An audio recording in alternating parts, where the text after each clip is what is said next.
और आप सभी शिव भक्तों के चरणों में नमन करते हुए सुंदर आज कथा के हम सभी प्रथम दिवस पे प्रवेश करेंगे और अपने जीवन को कृतार्थ पे करेंगे, आनंद में करेंगे। देखिए, ये कुबेर भंडारी की पावन धरा है।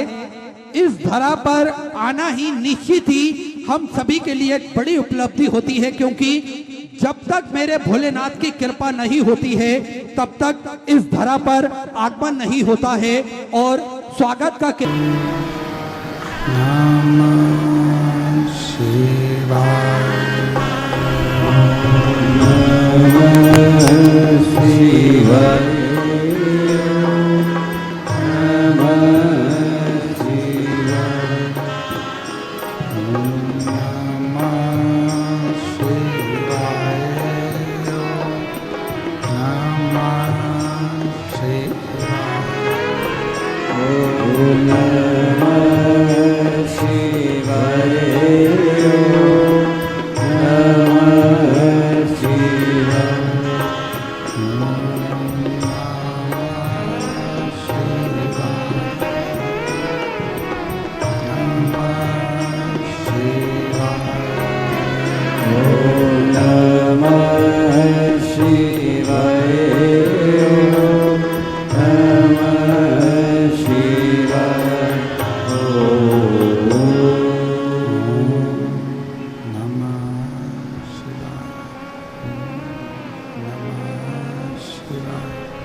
विश्वनाथ भगवान की, महाकालेश्वर भगवान की, ओंकारेश्वर भगवान की, कुबेरेश्वर महादेव की।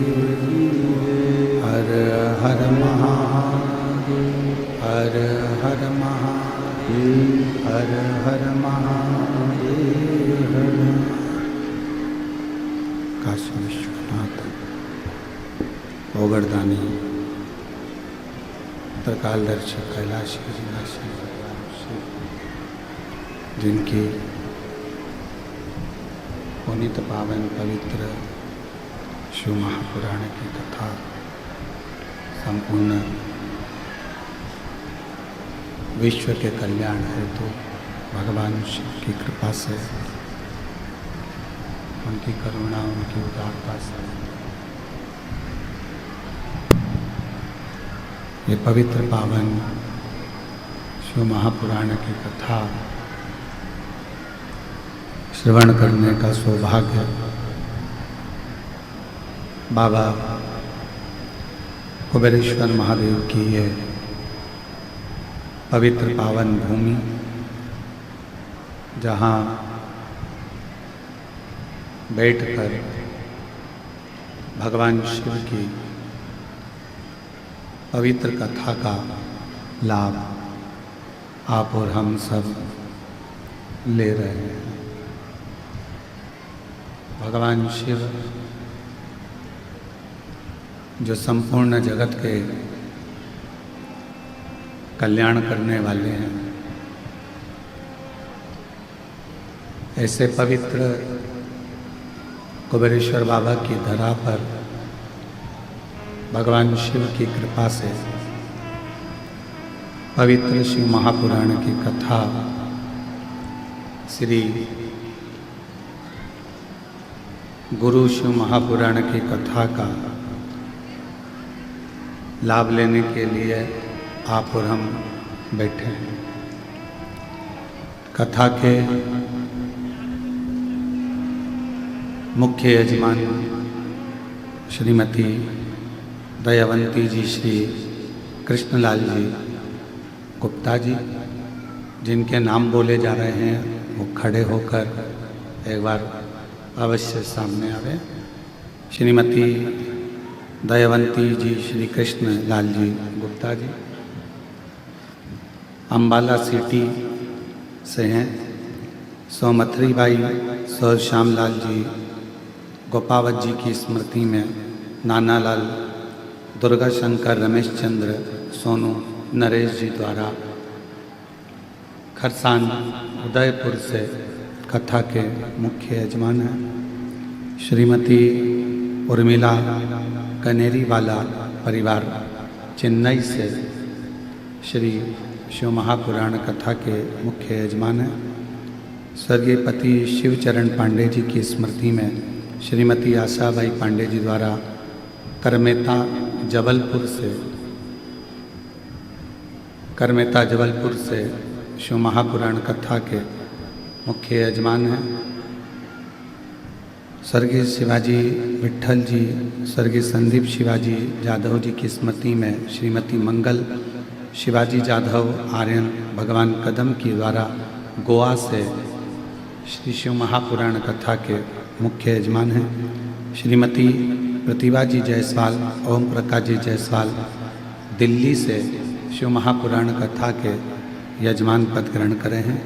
स्वर्गीय बिमला दीक्षित, स्वर्गीय रामनारायण जी दीक्षित जी की स्मृति में श्री कृष्ण शोभा दीक्षित जी द्वारा भोपाल से शिव महापुराण कथा के यजमान पद ग्रहण करे हैं। संजय माणिकचंद गौते जी सोलापुर से शिव महापुराण कथा के यजमान बने हैं, जो पूर्व में भी पहले कई कथाओं में यजमान पद ग्रहण कर चुके हैं। स्वर्गीय अमरभाई, स्वर्गीय शांताबाई, स्वर्गीय तेजराम जी की स्मृति में अनीता सिंह करण सिंह ब्यालसा जी द्वारा भोपाल से शिव महापुराण कथा के यजमान बने हैं। श्री अमित मुदगल जी बिहटा अम्बाला से शिव महापुराण कथा के यजमान बने हैं, जो पूर्व में भी कई कथाओं के यजमान पद ग्रहण करे हैं। एक बार जोरदार ताली बजाकर सभी यजमान परिवारों का साधुवाद, वंदन, अभिनंदन। आवाज सेट नहीं है। तेरी कृपा बिना न हिले एक भी अणु, लेते श्वास तेरी कृपा से तनो तनो। बखान क्या करूं मैं लाखों के ढेर का, चपटी बहुत में खजाना कुबेर का। हे गंगाधर मुक्ति द्वार ओंकार तू, भोले ओंकार तू, आयो शरण तिहारी शंभु तार तार तू। बखान क्या करूँ मैं राखो के ढेर का, चपटी बहुत में है खजाना कुबेर का। हे गंगाधार मुक्ति द्वार ओंकार तू, भोले ओंकार तू, आयो शरण तिहारी शंभु तार तार तू। शिव कृपा से गुरु पूर्णिमा महोत्सव की ये पवित्र कथा 5 दिवसीय शिव महापुराण की कथा कंकर शंकर की पवित्र भूमि कुबेरेश्वर बाबा की धरा पर श्रवण करने का सौभाग्य मिला। यजमान परिवार तो किस्मत वाले हैं ही, पर साथ में आप सब भी बड़े भाग्यशाली हो जो इस पवित्र कथा का लाभ ले रहे हैं। शिव जी की कृपा से, करुणा से कथा चालू नहीं हुई जब तक जलवृष्टि भी नहीं हुई, रुकी हुई थी। और कथा चालू होते से ही इंद्रदेव ने कृपा करना प्रारंभ करी और जलवृष्टि प्रारंभ हुई। बहुत सारे पंडाल आप लोगों के बैठने के लिए लगाए गए,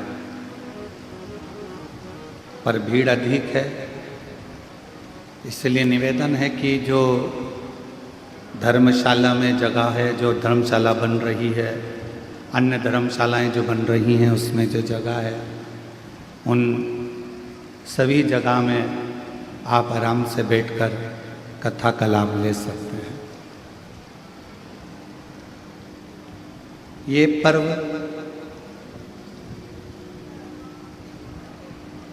शिव की कृपा से ही प्राप्त हुआ और शिव जी की करुणा से ही मिला। पूर्व में जो कथाओं के यजमान पद ग्रहण कर चुके हैं, जैसे सूरत वाले सोमानी जी हैं और चतुर्वेदी परिवार है, सोनी जी हैं, चंदन जी, और ऐसे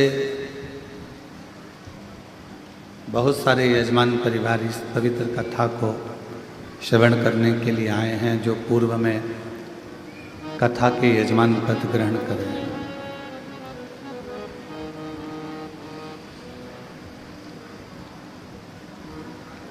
श्रावण के प्रारंभ होने पर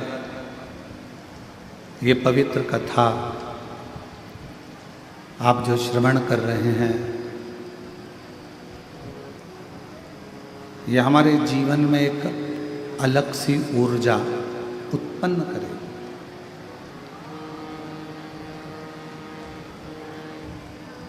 एक गुरु का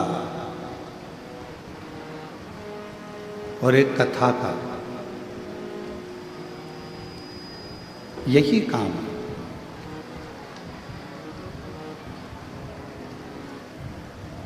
गुरु का काम भी है अपने शिष्य को प्रेरणा देना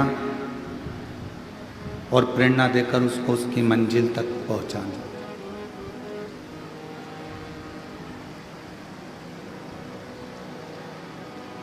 शिव महापुराण का भी यही कार्य है।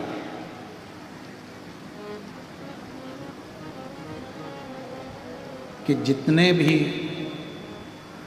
शिव को मानने वाले हैं, भगवान शंकर की अविरल भक्ति को जानने वाले हैं, शिव कथा को श्रवण करने वाले हैं, भगवान शंकर की पवित्र कथा का लाभ लेने वाले हैं, वो इस कथा के माध्यम से थोड़ी सी प्रेरणा लेकर भगवान शिव की शरणागति तक पहुँचे।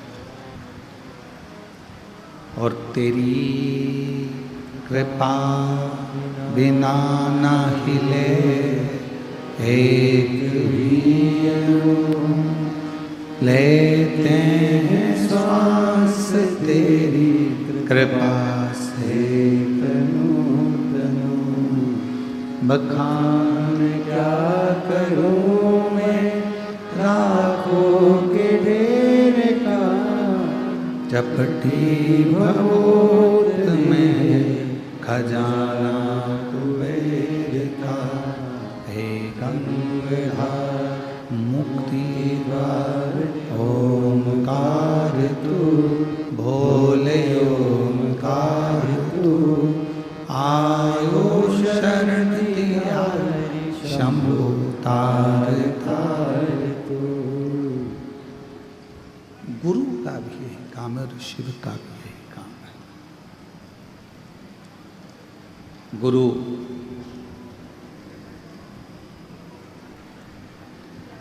अपने शिष्य को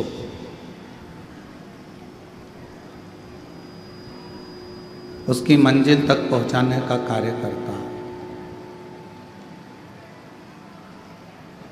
शिव महापुराण की कथा अपने श्रोता को शिव जी के चरणों तक पहुंचाने का काम करती है। अब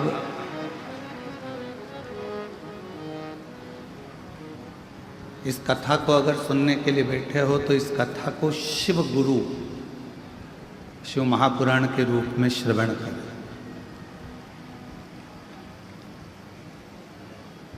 और आज कथा के पंडाल में बैठे हो, कंकर शंकर बाबा की धरा पर बैठे हो, तो ये मानकर बैठना कि अपने पिता के घर में भी बैठे हो और अपने गुरु के घर में भी बैठकर इस कथा का लाभ।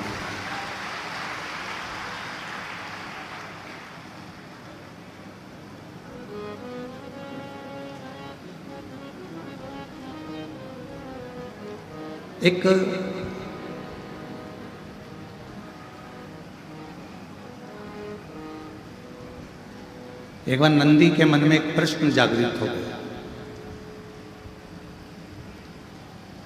जैसे देवराज नाम के ब्राह्मण के मन में प्रश्न आ गया था और नंदी पर बैठकर देवराज नाम का ब्राह्मण, उसके प्राण छूट चुके थे और वह नंदी पर बैठकर जा रहा था।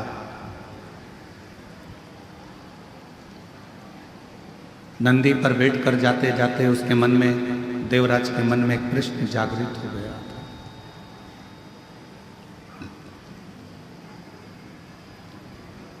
देवराज ने कहा था कि मेरे जीवन में मैंने कभी सत्य नहीं बोला, मेरे जीवन में मैंने कोई पुण्य का कार्य नहीं करा।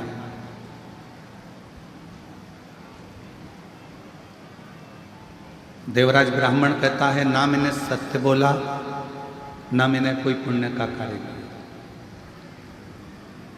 और ना मैंने कोई वेद पढ़ा, ना कोई पुराण पढ़ी, ना कोई शास्त्र पढ़ा, और ना ही मैंने अपनी पूरी जिंदगी में कोई तीर्थ करा। मैंने कोई तीर्थ भी नहीं करा।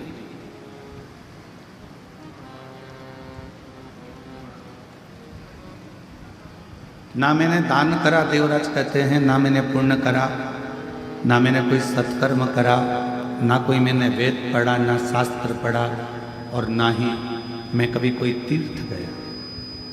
मैं तीर्थ भी नहीं गया। और देवराज नाम का ब्राह्मण कहता है, शिव महापुराण के महत्तम में इतना तो इतना, मैंने कभी जिंदगी में कोई गुरु भी नहीं बना। अब हमारा शास्त्र कहता है कि जीवन में अगर मनुष्य की देह मिली है तो गुरु मंत्र लेना जरूरी, गुरु दीक्षा लेना जरूरी। पर मैंने तो ना दान करा, मैंने ना पुण्य करा, मैंने ना सत्कर्म करा, मैंने ना तीर्थ करा, और मैंने ना ही अपनी जिंदगी में किसी को गुरु बनाया।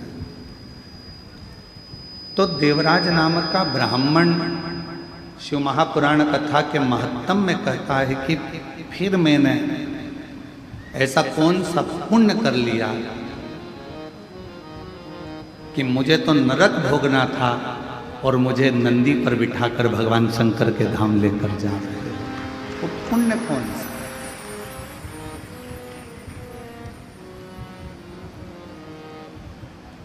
अब दुनिया के लोगों को लगता है कि ये शिव महापुराण के 24,000 श्लोक हैं,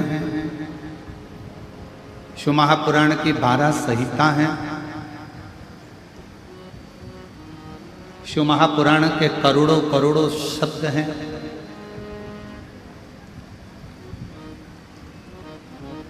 ये दुनिया की दृष्टि में केवल इनको शब्द माना गया है, दुनिया की दृष्टि में इनको श्लोक माना गया है, दुनिया की दृष्टि में इसको अध्याय, खंड,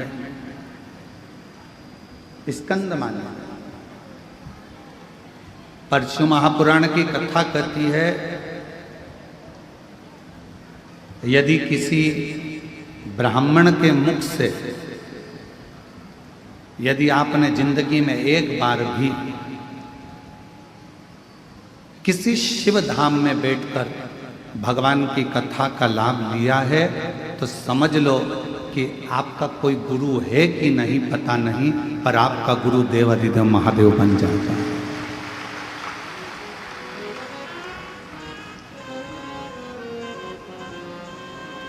आपका गुरु शिव है।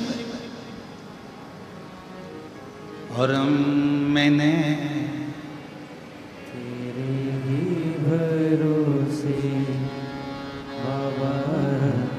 तेरे ही भरोसे हवा विच उड़ती जावांगी, बाबा डोल हटो छठी नाम कटी जावांगी। भोले मैं तेरी बदन शंभु मैं तेरी बदन हवा विच उड़ती जावांगी, बाबा डोल हटो छठी नाम कटी जावांगी। भोले मैं तेरी पतंग। शिव को गुरु माना। आपने भी अपनी जिंदगी में कभी शिव महापुराण की कथा को जब से आप सुन रहे हैं, धारण कर रहे हैं, शिव नाम, पंचाक्षर मंत्र नमः शिवाय, षडाक्षर मंत्र ओम नमः शिवाय या श्री शिवाय नमस्तुभ्यम का जाप कर रहे हैं,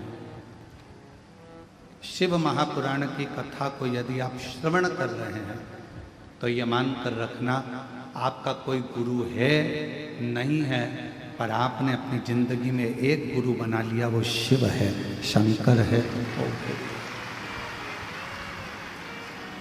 और वो निभाता है।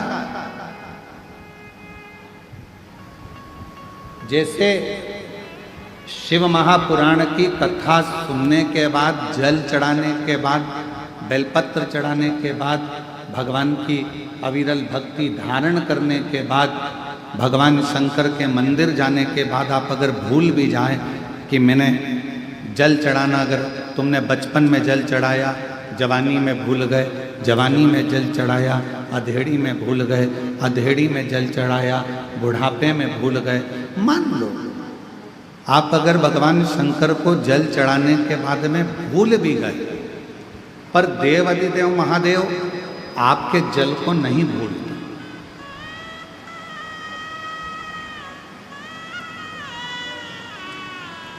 तुम चढ़ाए हो 1 लोटा, वो चढ़ा रहा है 1000 लोटा।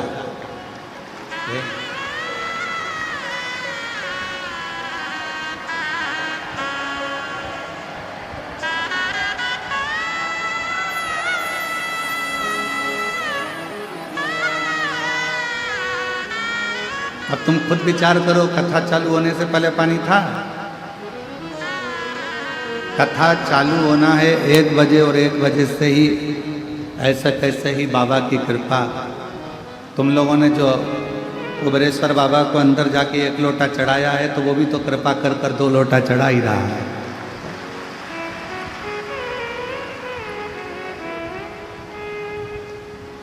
और तेरी कृपा का क्या है भरोसा, कब किस पर हो जाए, जरा सी हम पर कर दो, जरा सी हम पर कर दो।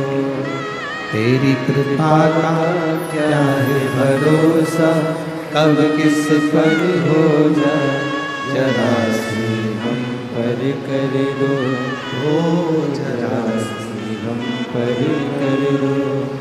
जिस पर भी हो गई तेरी कृपा करुणा वो भव पार हुआ, भव पार हुआ। पापी हो चाहे जितना उसका भी बाबा उद्धार हुआ, उद्धार हुआ।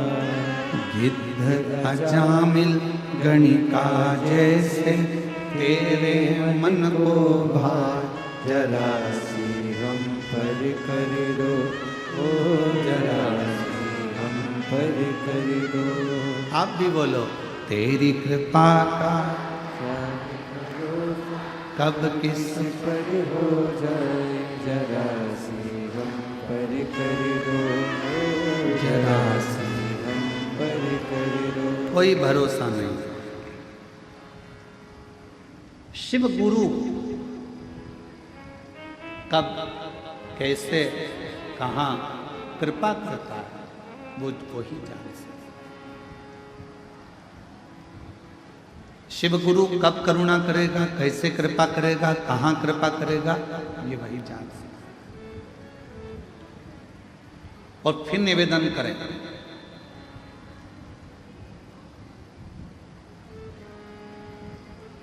हमारे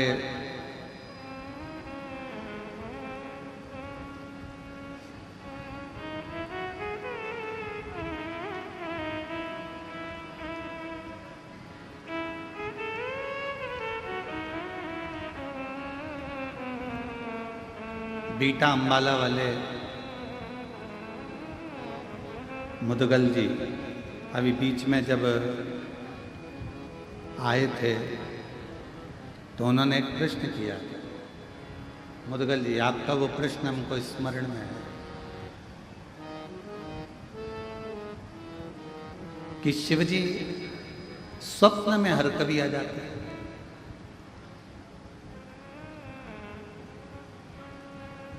बैठिए।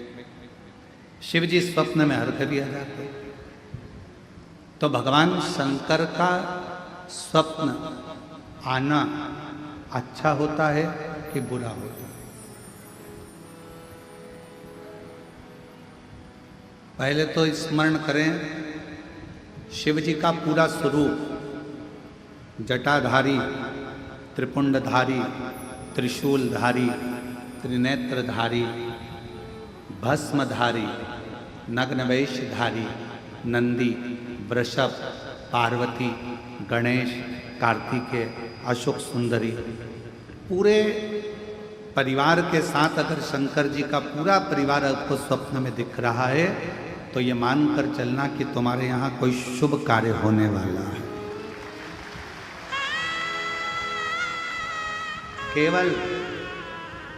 केवल और केवल भगवान शंकर त्रिशूल लेकर, त्रिपुंड लगा है, जटाजूड़ बांधे हुए हैं, भस्म रमी हुई है, मृगछाला पहने हुए हैं, बागंबरधारी है, रुद्राक्ष की माला है, चेहरे पर मुस्कुराहट है, अकेले शिव त्रिशूल के साथ नजर आ रहे हैं, तो समझना कोई संकट आने वाला था, उसको टालने के लिए मेरा शंकर तुम्हारे स्वप्न में आकर खड़ा।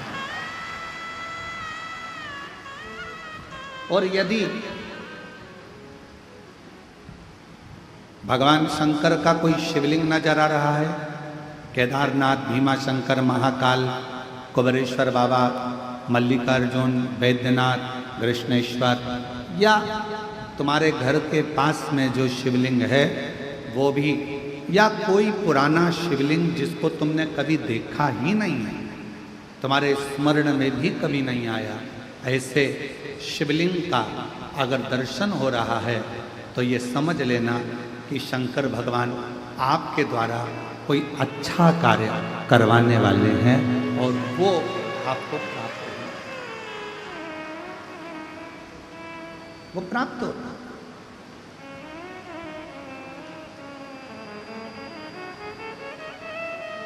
शिव जी कोई श्रेष्ठ कार्य, जितने लोग गीले हो रहे हैं छाते में, मेरा निवेदन, फिर निवेदन करूं आपको, आप लोगों की अविरल भक्ति को मैं नमन करता हूं कि इतना पानी में भी आप लोग खड़े हुए हैं। आपसे निवेदन है, अगर कहीं धर्मशाला साइड में बन रही है धर्मशाला, वहाँ जगह हो तो वहाँ, और अगर छाते हैं तो हम मना नहीं करेंगे, आप लगाओ, आराम से सुनो, ये आप लोगों की अविरल भक्ति है। पर जहाँ जहाँ जगह मिले वैसा वैसा आप बैठकर कथा का लाभ करें। पंडाल बहुत लगे हैं, 1 2 3 4 5 6 7, ऐसे 7-8 पंडाल हैं। जहाँ जहाँ आप लोगों को जगह मिलती जाए वहाँ बैठकर आप लोग लाभ ले सकते हैं।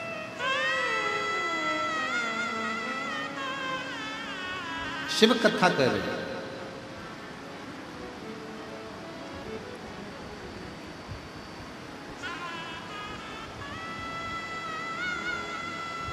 देवराज नाम का ब्राह्मण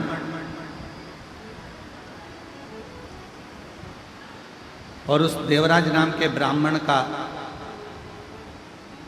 सबसे बड़ा क्रम कि ना मैंने कोई पुण्य करा, ना मैंने कोई दान करा, ना मैंने कोई सत्कर्म करा, ना मैंने कोई गुरु बनाया, ना कोई मैं तीर्थ गया, ना मैं कोई अच्छे कार्य के लिए गया। फिर आखिर एक बात समझ में नहीं आती कि मैंने कोई ऐसा बड़ा काम नहीं करा, मैंने कोई सत्कर्म नहीं करा, मैंने कोई पुण्य नहीं करा, मैंने कोई दान नहीं करा, मैंने कोई गुरु नहीं बनाया, फिर ऐसी कृपा, फिर ऐसी करुणा कि मुझे नंदी पर बिठाकर कैलाश धाम के लिए लेकर गया। ये पुण्य कौन सा? तो कहा एक पुण्य है, देवराज तुम किसी तीर्थ में नहीं गए, तुमने कभी कोई दान नहीं करा, तुमने कोई वेद नहीं पढ़ा, तुमने कोई पुराण नहीं पढ़ी, तुमने कोई शास्त्र नहीं पढ़ा और ना तुमने कोई गुरु मंत्र लिया, पर एक पुण्य तुमने करा। पहला पुण्य था शंकर भगवान के मंदिर तक पहुंच जाना। शिव महापुराण की कथा कहती है जो शिव के मंदिर तक पहुंच जाता है, समझ लो वो सारे तीर्थ कर लेता है। पूर्ण बोल बम का नारा है, सारी समस्या का हल मान।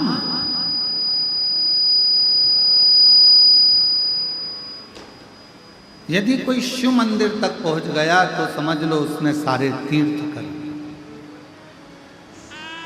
और मान लो देवराज नाम के ब्राह्मण से स्वयं नंदी कर,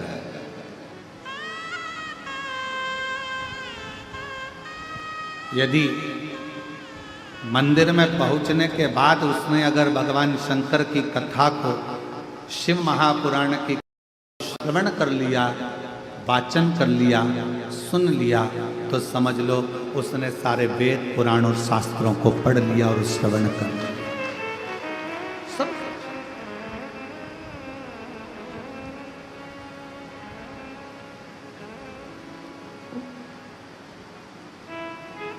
उसने श्रवण भी कर लिया, पढ़ भी लिया। और एक बात और स्मरण करो,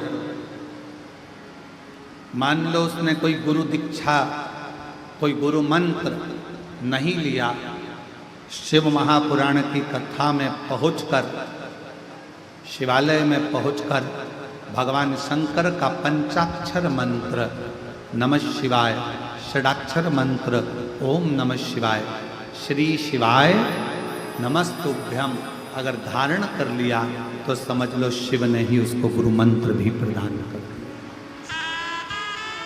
शिव ने ही, भगवान शंकर ने।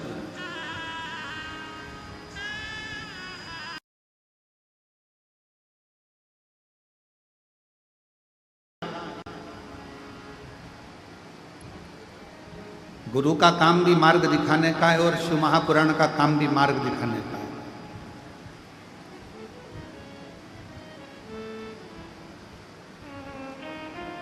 और ये पुराण 24,000 श्लोक, 12 खंड, 12 संहिताएं, करोड़ों शब्द, ये हमें मार्ग प्रशस्त करते हैं। मार्ग, हाँ, गुरु भी परीक्षा लेता है और शिव महापुराण की कथा भी परीक्षा लेता है, शंकर भी परीक्षा लेता है।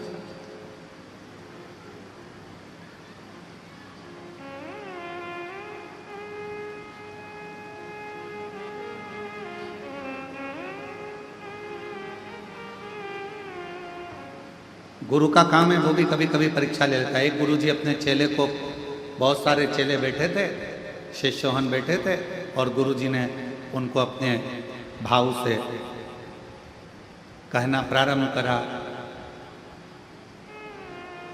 कि अपना कार्य खुद को करना चाहिए, किसी दूसरे पर आश्रित नहीं रहना चाहिए। जो स्वयं का काम है वो स्वयं करो, दूसरे पर आश्रित मत रहो। ये गुरु जी प्रवचन में कह रहे हैं। और फिर गुरु जी ने कहा, 3 ऐसे हैं जिनका कार्य स्वयं का मानकर किया जाता है। पहले नंबर पर माता, दूसरे नंबर पर पिता और तीसरे नंबर पर गुरु। माँ का अगर कोई काम है, माँ ने कहा कि मेरा ये काम कर दे, तो माँ का वो काम माता का नहीं है। अगर बेटे से कहा गया है तो वो काम बेटे का।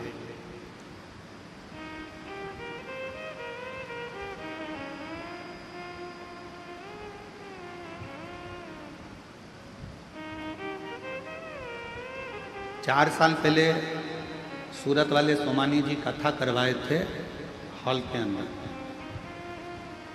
क्या है सोमानी जी, उस समय पर खटिया पर हम बैठे थे तो आपसे बात कर रहे थे, तो एक प्रसंग आपके मुख से निकला था कि हमारी माता, तो भाभी जी बोली थी हमारी सास और हमारे ससुर का नेचर ऐसा था, वो अपना काम भी स्वयं करना पसंद करते थे और रसोई घर से जितने लोग आ जाते थे उनको खिलाकर प्रसन्न होना पसंद करते। हमें वो संवाद भी याद है हमारे, आपका वो बोला हुआ। और वही शिव महापुराण की, गुरु शिव महापुराण की कथा कर रही है, व्यक्ति को अपना कार्य खुद करना चाहिए, पर 3 का काम उनका नहीं होता। 3 का काम, अगर माँ का कोई काम है, माँ ने कहा कि बेटा मेरा ये काम कर दो, तो माँ का वो काम केवल माँ का नहीं है, बेटे का फर्ज है माँ का कार्य करे, तो वो काम केवल माँ का नहीं होता, वो काम अपना खुद का होगा। पिता ने कहा बेटा मेरे लिए ये सामान ला दे या मेरा ये काम कर दे, वो काम पिता का नहीं होता, वो काम स्वयं बेटे का होता है।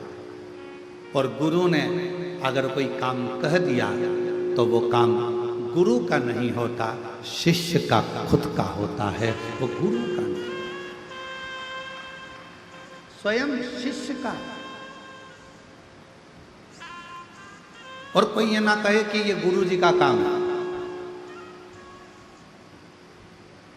गुरु पूर्णिमा के अवसर पर अगर आप कथा में आए हो, खड़े होकर भोजन परोस रहे हो, रोटी बेल रहे हो, सब्जी बना रहे हो, आलू काट रहे हो, सब्जियां काट रहे हो, सेवा कर रहे हो, पानी पिला रहे हो, किसी को नाश्ता करा रहे हो, ये मत सोचना कि ये काम तो गुरु जी का है, गुरु जी का है, गुरु जी का है। सब श्री शिवाय नमस्तुभ्यम बोलने वाला एक एक बच्चा शंकर जी का चेला है, शिव जी का शिष्य है। और ये कुबरेश्वर धाम की गुरु पूर्णिमा की कथा गुरु जी की नहीं, एक एक बच्चे की और एक एक व्यक्ति की है जो शंकर को भजता है, शिव का तत्व। माँ का काम केवल माँ का नहीं है। माँ ने कह दिया बेटा मेरे कपड़ों को वहां डाल दे, माँ ने कह दिया मेरे कपड़े धो दे, माँ ने कह दिया मेरा काम कर दे, माँ मेरा काम ये कर दे, वो माँ का काम नहीं है। शिव महापुराण की कथा कहती है गुरु अपने शिष्य से कह रहे थे, जितने शिष्य बैठे थे सबको कह रहे थे अपना काम स्वयं करना चाहिए, पर 3 का काम अपना खुद का होता है। पहला माँ का काम अपना खुद का है, पिता कोई काम बताए वो अपना खुद का है, और गुरु अगर कोई भूल से भी तुमको काम बताते तो अपना खुद का है, उसको करना चाहिए, उसको बोलना नहीं चाहिए।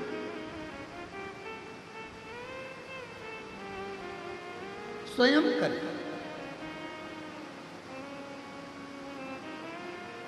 हमारे यहाँ अगर कोई कार्य होता है और कोई चीज़ का पता लगाना होता है कि भाई ऐसा ऐसा काम है, हम इंदौर में सूचना चंदन सोनी जी को कह देते हैं, चंदन भैया जरा पता करना है जरा, चंदन सोनी जी। तो चंदन सोनी जी दुकान को छोड़ देते और पहले काम कर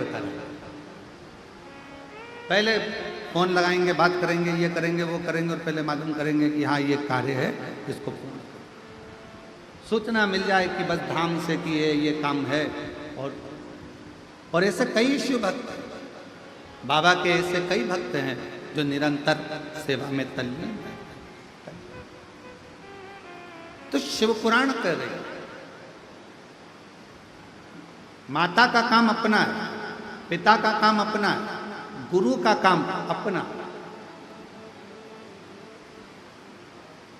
स्वयं का काम स्वयं को करना चाहिए। ये गुरुजी प्रवचन में कह रहे थे।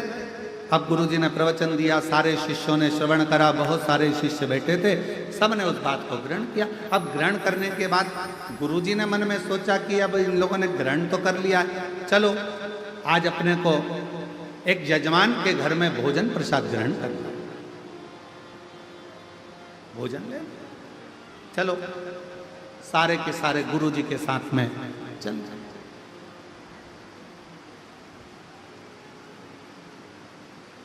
ओम नमः शिवाय, ओम नमः शिवाय, ओम नमः शिवाय, ओम नमः शिवाय। गुरु जी चले, चेले पीछे पीछे चले, सब मंत्र जाप करते करते जा रहे।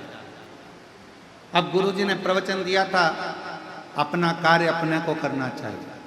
चलते चलते एक बड़ा सा गटर आ गया, नाला, और बड़ा सा गटर आया, नाला आया, और गुरुजी उस सारे चेले नाले को, गटर को लांग गए। गुरुजी भी लांग रहे थे।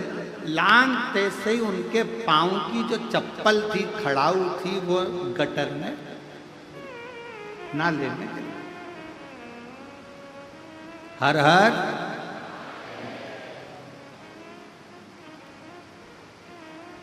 अब वो चप्पल गिर गई, खड़ाऊ गिर गई गटर में, नाले में, और गुरुजी चिल्लाकर बोले, अरे मेरी खड़ाऊ, मेरी पादुका नाले में चली गई, गटर में चली गई। जितने चेले थे सब लोग तैयारी करने लगे। कोई कहने लगा एक काम करो, सफाई कर्मी को बुला के लाओ। गांव में गया, एक सफाई वाले को बुलाने गया, दूसरा डंडा लेने गया, तीसरा चिमटा लेने गया, चौथा कुछ लेने गया। सब यहाँ वहाँ भटक रहे। 15 मिनट हो गए, कोई खड़ा उन्हें निकाला। एक शिष्य सबको देख रहा था। गुरुजी को प्रणाम करा, गटर में उसने सोया, गटर में हाथ डाला, खड़ाऊ को निकालने लगा, पर खड़ाऊ उसके हाथ में नहीं, खड़ाऊ उसके हाथ में नहीं, पादुका उसके हाथ में नहीं। अब जब खड़ाऊ उसके हाथ में नहीं आई, पादुका नहीं आई, उसने अपने तन का वस्त्र उतार कर गुरुजी को दिया और गटर में कूद गया, नाले में कूद गया।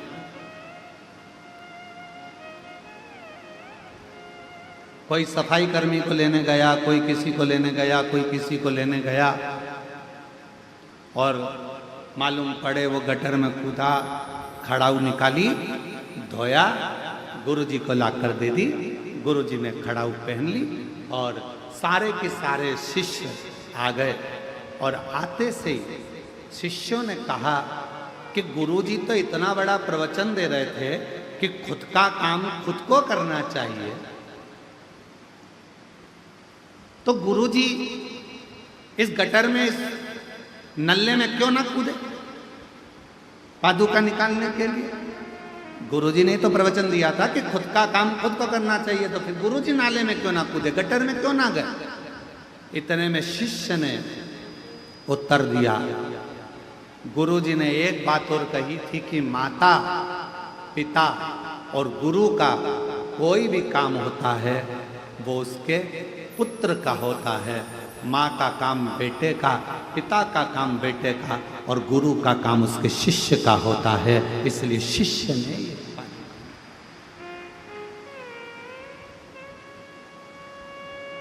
चल दिया, फिर चल दिया। ओम नमः शिवाय, ओम नमः शिवाय, ओम नमः शिवाय, ओम नमः शिवाय। फिर चल।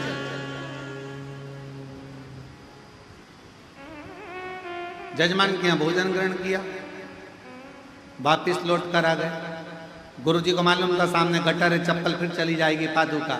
उन्होंने अब की बार पादुका का हाथ में उठवाया, लांग गए, आश्रम पहुंच गए। और गुरुजी सारे शिष्यों को बुलाए और बुलाकर कहा कि आज मेरा दिल बड़ा प्रसन्न है, बहुत खुश हूं मैं, आज मेरा मन कर रहा है।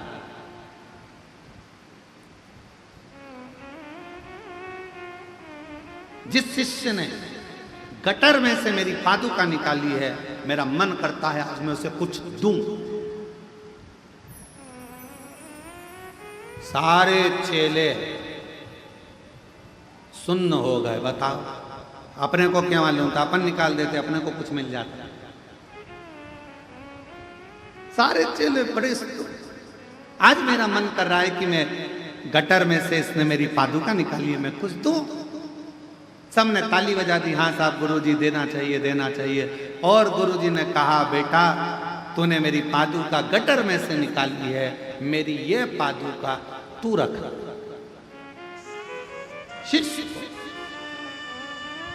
पादुका, बहुत सावधानी से कथा सुनिएगा। गुरु शिव पुराण कथा चल रही है। शिव गुरु, गुरुजी ने पादुका उस चेले को दे दी। चेला पादुका को सिर पे लगाकर अपने कक्ष में ले गया। जितने स्टूडेंट थे, जितने शिष्य थे, सारे के सारे शिष्य उसको चिढ़ाने लगे। जो चप्पल गुरु के काम की नहीं थी वो चप्पल तुझे दे, जो पादुका गटर में गिर गई थी वो पादुका गुरुजी नहीं पहनते इसलिए तुझे दे दी।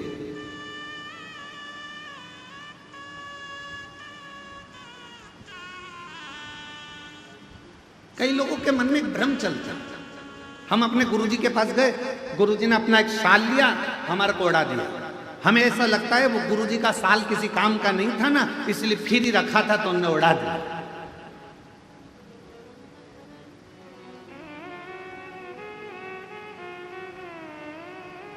अब कौन समझाए? कौन समझाए कि गुरु का स्पर्श करा हुआ मात्र शाल ही क्या, गुरु का स्पर्श करी अगर मात्र एक अक्षत का दाना भी मिल जाए तो वो करोड़ों की पूंजी बन जाए। कौन उसको समझने वाला चाहिए।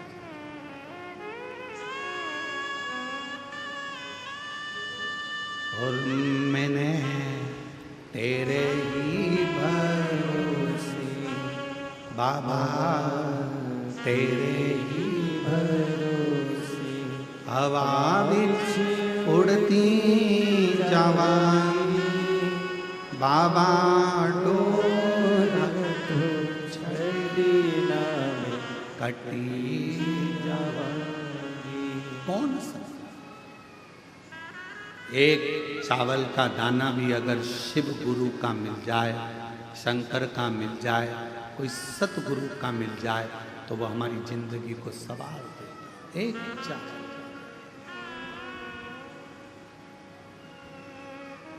अब लोगों की दृष्टि में क्या है, फालतू का साल पड़ा होगा, गुरुजी ने उठा के दे दिया।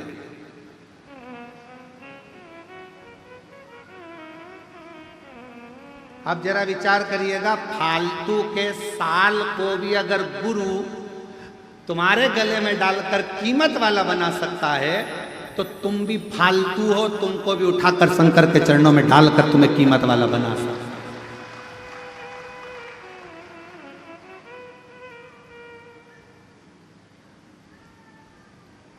तुम भी ये सोचो ना कि हम भी हो सकता है कि हमारे जीवन में ना जाने कितना पाप कर्म किया हो, कितना गलत कर्म किया हो, क्या क्या करा हो, हम भी अपने जीवन में हो सकता है ऐसे कि हमारी मंजिल तक नहीं पहुंच पा रहे, हम भी फालतू होंगे उस समय पर। हमारे पास में भी कोई कार्य नहीं होगा तो हमारा गुरु, कोई शिव गुरु ऐसा मिलेगा कि हमको भी परमात्मा की शरणागति तक, शुभ कार्य तक पहुंचा सके, अच्छी जगह तक पहुंचा सके।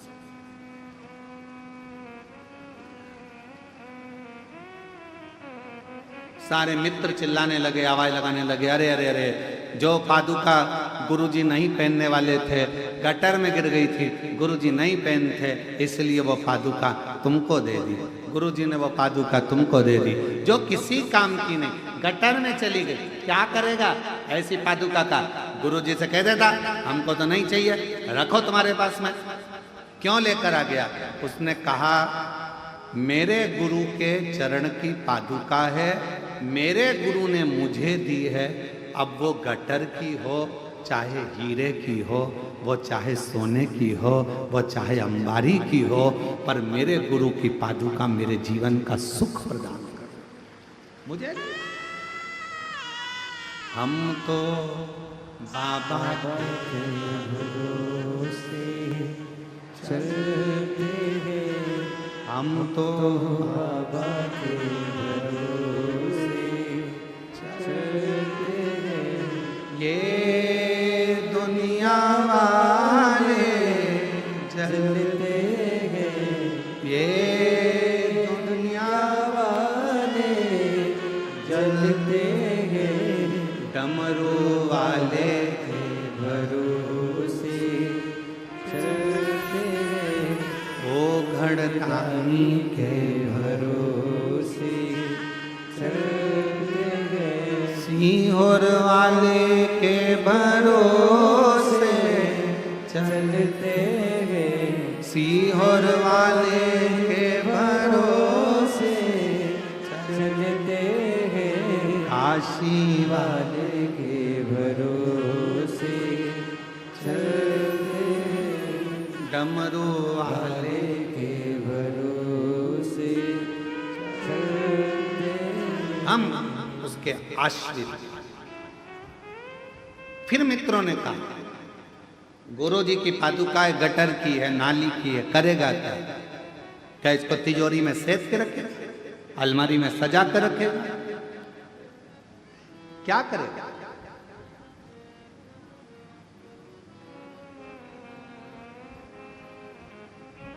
और शिव पुराण कहती है बाबा तेरे चरणों की गर धूल जो मिल जाए, सच कहता हूं मेरे कुबरेश्वर बाबा, मेरी जिंदगी सवर जाए।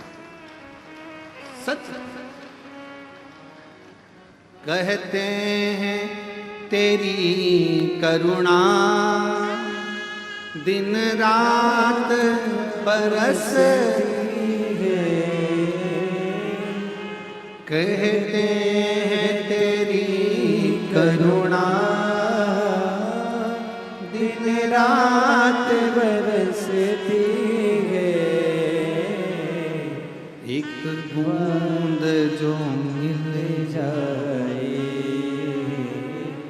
एक बूंद जो मिल जाए, मन कलियां खिल जाए,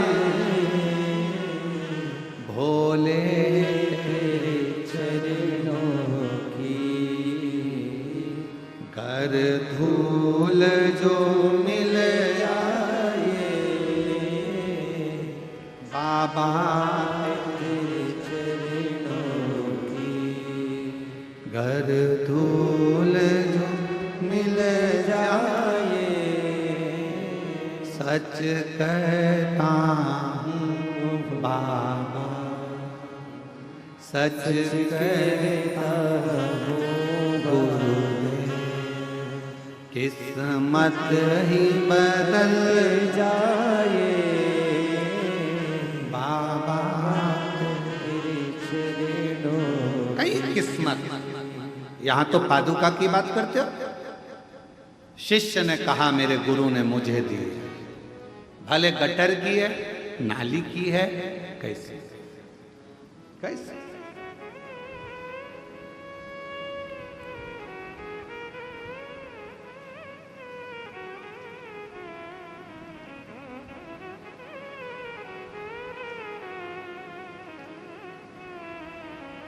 दंडवत करिए कभी आपने, जम के बोलो जरा,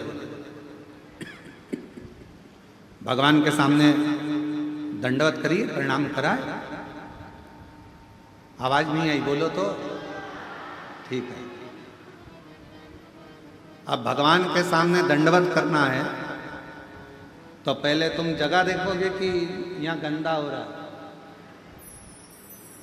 वहां थोड़ा सा कीचड़ है, थोड़ा सा फिर उधर से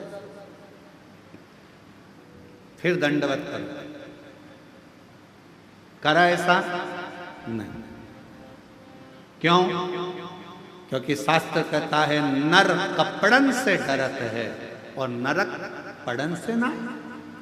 आज कपड़ों से डर लग रहा है कि मैं दंडवत करूंगा तो मेरा कपड़ा गंदा हो जाएगा। शिव पुराण की कथा कहती है दंडवत करने में कपड़ा भले गंदा हो जाता है पर मन उजला हो जाता है। दंडवत करने में कपड़ा गंदा होगा चलेगा पर मन गंदा नहीं होना चाहिए। दंडवत करी कपड़ा हम विचार करते हैं यहां करूंगा गंदगी है, वहां करूंगा गंदगी है, वहां करूंगा।